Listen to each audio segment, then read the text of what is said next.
a lot of commendations, a lot of appreciation on Indian Ministry of External Affairs. Okay. India is probably has one of the most balanced relationships with almost all countries. India first.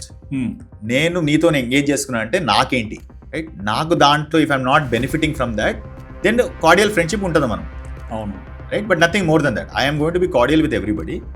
కానీ నాకు damage అవుతుంది అయినా కానీ నేను నీకు help చేస్తున్నానంటే అలాంటి పరిస్థితుల్లో మనం లేదు. మిడిల్ ఈస్ట్లో వార్ అయ్యిందంటే except America everybody else is going to get affected.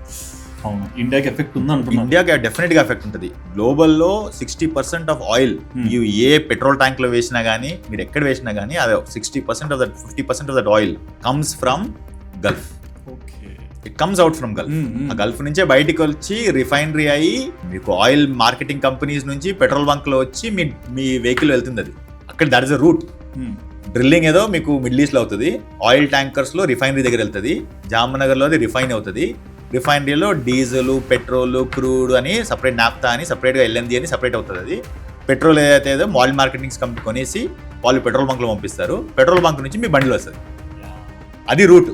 So అది వచ్చేది ఎక్కడి నుంచి? మిడిల్ ఈస్ట్ నుంచి వస్తుంది కదా. అది అక్కడ మీరు ఆపేశారనుకోండి, మీరు ఆ పైప్ లైన్ ఫుల్ డిస్టర్బ్ అయిపోయింది కదా. అది మన కంట్రీ అని కాదు, ఫుల్ వరల్డ్కి అక్కడే వెళ్తుంది.